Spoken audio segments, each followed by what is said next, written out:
Existen muchas máquinas a las que se les llama impresoras 3D. Entre estas, tienen elementos en común y otros elementos drásticamente diferentes. Las más asequibles en cuanto a costo y materiales son las de fusión en boquilla.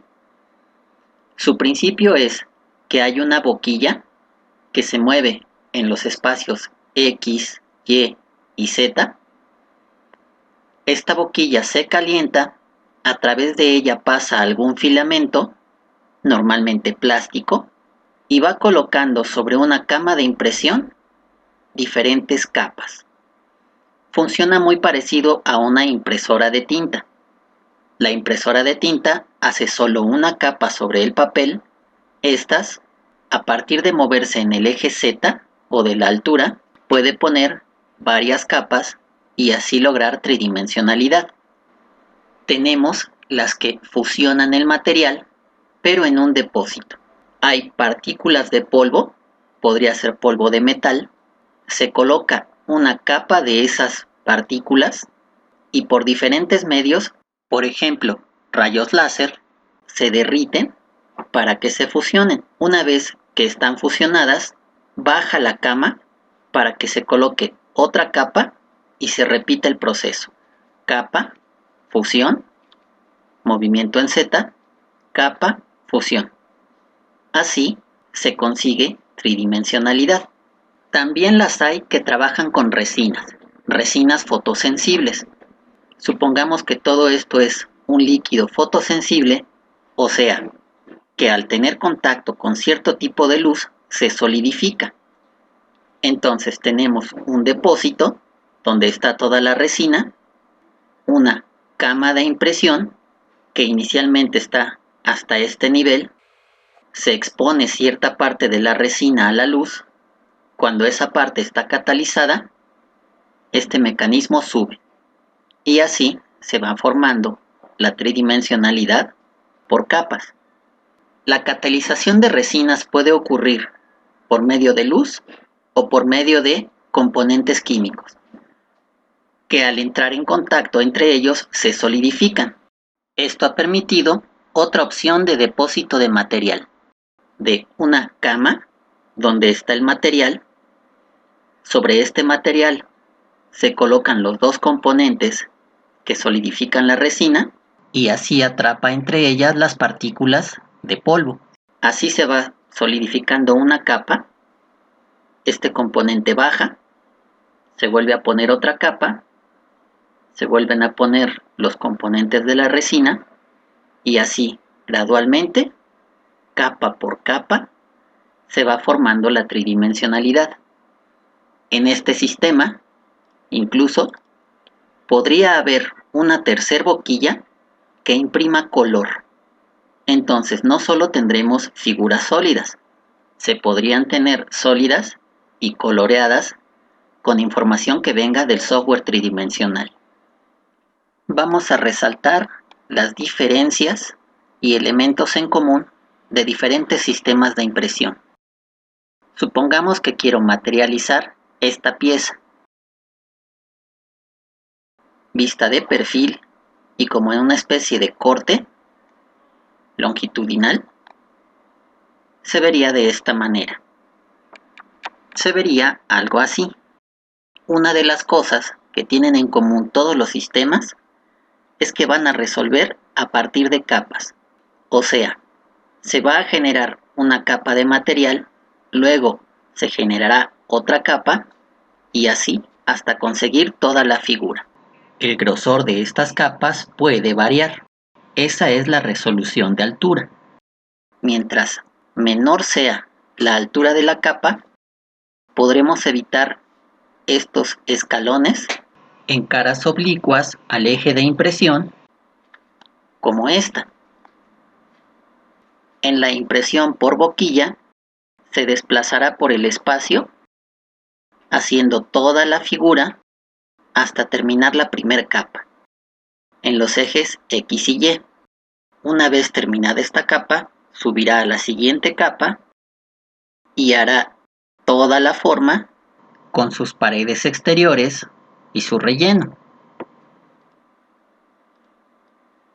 En puntos como este, al materializar empezaremos a lidiar con la fuerza de gravedad. No pueden quedar las cosas volando. La gravedad haría que el plástico depositado aquí se colgara o se cayera. Por tanto, es importante imprimir, aparte de nuestra pieza, elementos que nos ayuden a soportar estas colgantes. Para claros muy amplios, es necesario imprimir soportes. Tal vez sea necesario imprimir soportes para las diagonales. Dependiendo de las máquinas, esto puede variar, que se requieran soportes para ángulos de 45 grados o menores, y también depende del material que estemos usando.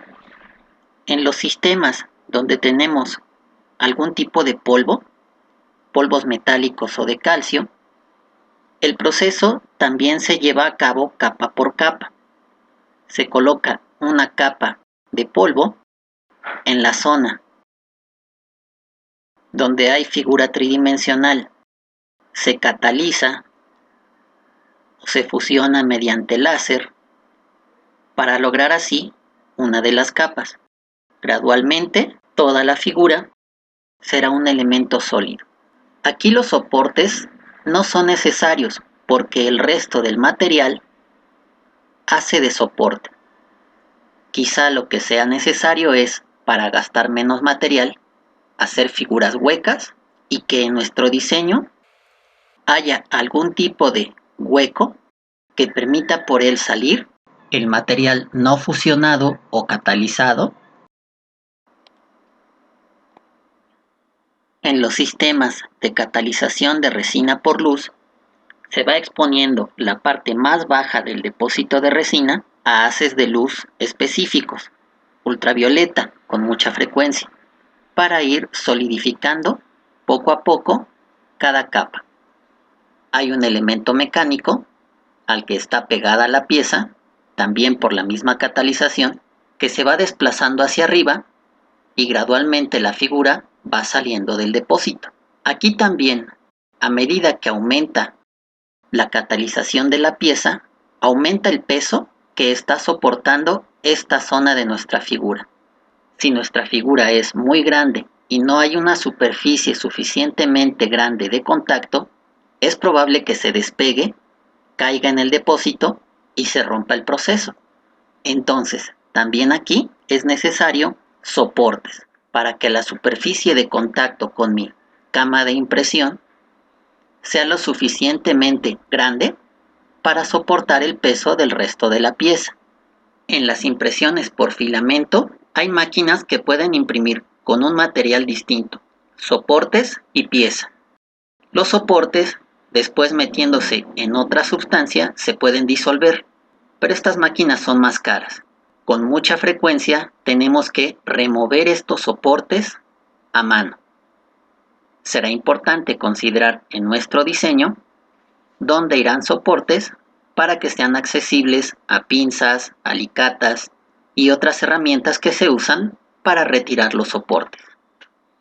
Dependiendo del sistema, los ejes X y Y suelen ser los más rápidos. El eje más lento de resolver es la altura, porque se tiene que esperar a que se resuelvan los ejes X y Y en cada uno de los segmentos, en cada una de las capas. Dependiendo de cada técnica, tenemos que considerar en nuestro diseño el acomodo de las partes para que siempre el eje Z sea lo más corto posible, porque es el más lento de resolver. También hay que considerar, dependiendo del sistema de impresión, cómo se resolverán los soportes y cómo los vamos a remover. En el caso de los de depósito, qué parte irá sólida, qué parte irá hueca y cómo haremos para sacar el material que no se solidificó.